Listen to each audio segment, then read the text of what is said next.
ओम गणेशाय नमः। जय सिया राम। दोस्तों, आज मैं आप लोगों के समक्ष शिव पुराण अध्याय 8 प्रस्तुत कर रही हूँ। तो चलिए शुरू करते हैं। अध्याय 8। ब्रह्मा और विष्णु को भगवान शिव के शब्दमय शरीर का दर्शन। ब्रह्मा जी कहते हैं, मुनि श्रेष्ठ नारद, इस प्रकार हम दोनों देवता गर्व रहित हो निरंतर प्रणाम करते रहे। हम दोनों के मन में एक ही अभिलाषा थी, इस ज्योतिर्लिंग के रूप में प्रकट हुए परमेश्वर प्रत्यक्ष दर्शन दे। भगवान शंकर दिनों के प्रतिपालक, अहंकारियों का गर्व चूर्ण करने वाले तथा सबके अविनाशी प्रभु हैं। वे हम दोनों पर दयालु हो गए। उस समय वहां उन सूर्य श्रेष्ठ से ओम ओम ऐसा शब्द रूप नाद प्रकट हुआ, जो स्पष्ट रूप से सुनाई दे रहा था।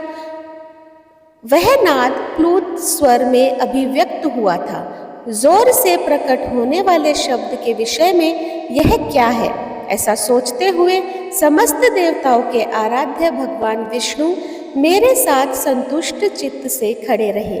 वे सर्वथा वैर भाव से रहित थे। उन्होंने लिंग के दक्षिणी भाग से सनातन आदि वर्ण आकार का दर्शन किया। उत्तर भाग में उकार का, मध्य भाग में मकार का और अंत में ओम, इस नाद का साक्षात दर्शन एवं अनुभव किया। दक्षिण भाग में प्रकट हुए आदि वर्ण आकार को सूर्य मंडल के समान तेजोमय देखकर जब उन्होंने उत्तर भाग में दृष्टिपात किया, तब वहां उकार वर्ण अग्नि के समान दीप्तिमय दिखाई दिया। इसी तरह उन्होंने मध्य भाग में मकार को चंद्रमंडल के उज्ज्वल कांति से प्रकाशमान देखा।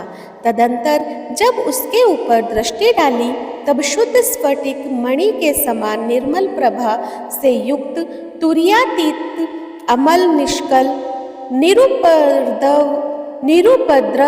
निर्द्वंद, अद्वितीय, शून्यमय, ब्राह्म्य और आभ्यंतर के भेद से रहित, जगत के भीतर और बाहर स्वयं ही स्थित, आदि मध्य और अंत के से रहित, आनंद के आकारण तथा सबके परम आश्रय, सत्य आनंद एवं अमृत स्वरूप पर ब्रह्मा का साक्षात्कार किया। उस समय श्री हरि यह सोचने लगे कि यह अग्नि स्तंभ यहाँ कहाँ से प्रकट हुआ है। हम दोनों फिर इसकी परीक्षा करें। मैं इस अनुपम अनल स्तंभ के नीचे जाऊंगा। ऐसा विचार करते हुए श्री हरि ने वेद और शब्द दोनों के आवेश से युक्त विश्वात्मा शिव का चिंतन किया। तब वहां एक ऋषि प्रकट हुए, जो ऋषि समूह के परम सार रूप माने जाते हैं। उन्हीं ऋषि के द्वारा परमेश्वर श्री विष्णु ने जाना कि इस शब्द ब्रह्मा में शरीर वाले परम लिंग के रूप में साक्षात परम ब्रह्म स्वरूप महादेव जी यहाँ प्रकट हुए हैं। यह चिंता रहित अथवा अचिंत्य रुद्र है, जहाँ जाकर मन सहित वाणी उसे प्राप्त किए बिना ही लौट आती है। उस पर ब्रह्म परमात्मा शिव का वाचक एकाक्षर प्रणव ही है। वे इसके वाच्यार्थ रूप है। वह परम कारण, ऋतु, सत्य, आनंद एवं अमृत स्वरूप परात्पर पर ब्रह्मा एक अक्षर का वाच्य है। प्रणव के एक अक्षर आकार से जगत के बीज भूत अंड जन्मा भगवान ब्रह्मा का बोध होता है। उसके दूसरे एक अक्षर उकार से परम कारण रूप श्री हरि का बोध होता है और तीसरे एक अक्षर महकार से भगवान नील लोहित शिव का ज्ञान होता है। अकार सृष्टि करता है, उकार मोह में डालने वाला है और मकार नील लोहित शिव का और मकार नित्य अनुग्रह करने वाला है। मकार बोध्य सर्वव्यापी शिव बीजी है और अकार संज्ञक मूझ ब्रह्मा को बीज कहते हैं। उकार नामधारी श्री हरि योनि है। प्रधान और पुरुष के भी ईश्वर जो महेश्वर है, वे बीजी, बीज और योनि भी है।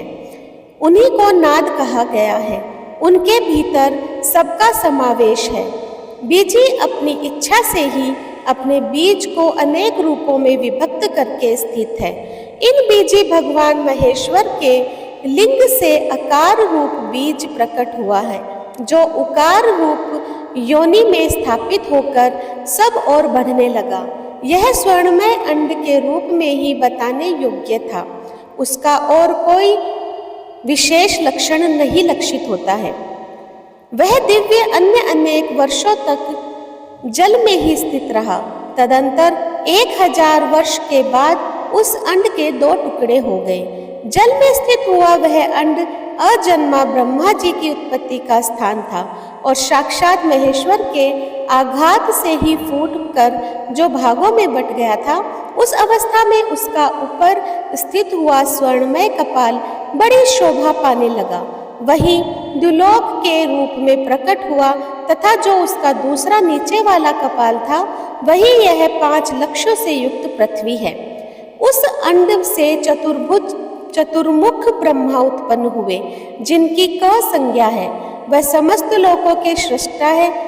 इस प्रकार वे भगवान महेश्वरी ही अ, उ और म इन त्रिविध रूपों में वर्णित हुए हैं। इसी अभिप्राय से उन ज्योतिर्लिंग स्वरूप सदाशिव ने ओम ओम ऐसा कहा। यह बात यजुर्वेद के श्रेष्ठ मंत्र कहते हैं। यजुर्वेद के श्रेष्ठ मंत्रों का यह कथन सुनकर ऋचाओं और साम मंत्रों ने भी हमसे आदर पूर्वक कहा, हे हरे, हे ब्राह्मण, यह बात ऐसी ही है।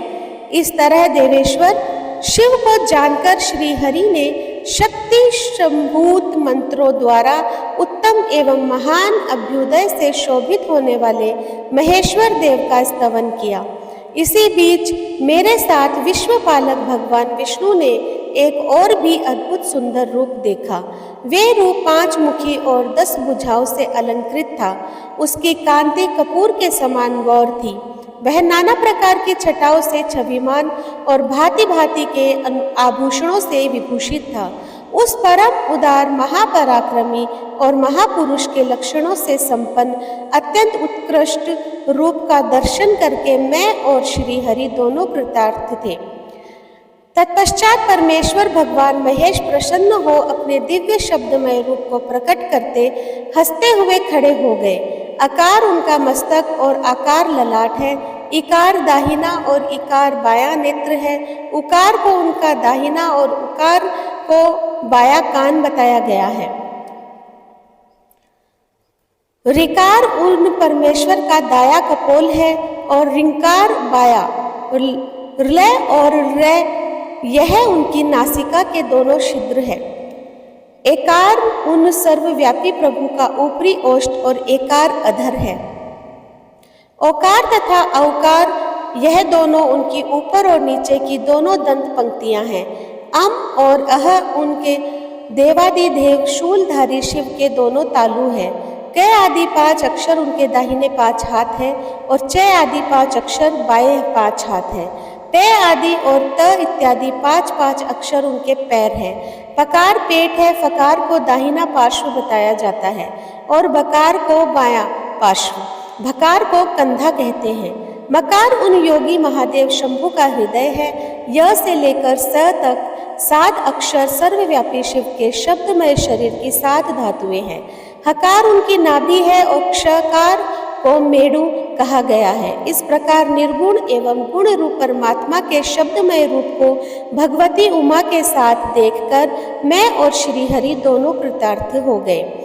इस तरह शब्द ब्रह्मा महेश्वर शिव का दर्शन पाकर मेरे साथ श्री हरि ने उन्हें प्रणाम किया और पुनः ऊपर की ओर देखा। उस समय उन्हें 5 कलाओं से युक्त ओमकार जनित मंत्र का साक्षात्कार हुआ। तत्पश्चात महादेव जी का ओम तत्वमसि यह महावाक्य दृष्टि गोचर हुआ, जो परम उत्तम मंत्र रूप है तथा शुद्ध स्फटिक के समान निर्मल है। फिर संपूर्ण धर्म और अर्थ का साधक और बुद्धि स्वरूप गायत्री नामक दूसरा महान मंत्र लक्षित हुआ, जिसमें 24 अक्षर है तथा जो चारों पुरुषार्थ रूपी फल देने वाला है। तत्पश्चात मृत्युंजय मंत्र फिर शिव पंचाक्षर मंत्र तथा दक्षिणामूर्ति संज्ञक चिंतामणि मंत्र का साक्षात्कार हुआ। इस प्रकार 5 मंत्रों की उपलब्धि करके भगवान श्री हरि उनका जप करने लगे।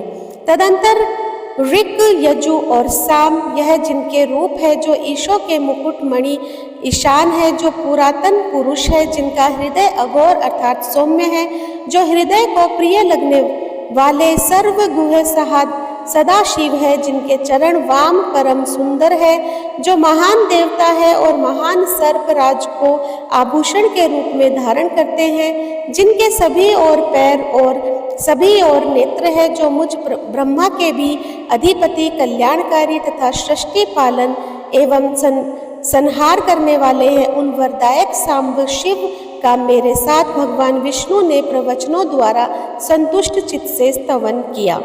ओम नमः शिवाय। तो दोस्तों, ये था शिव पुराण का अध्याय 8।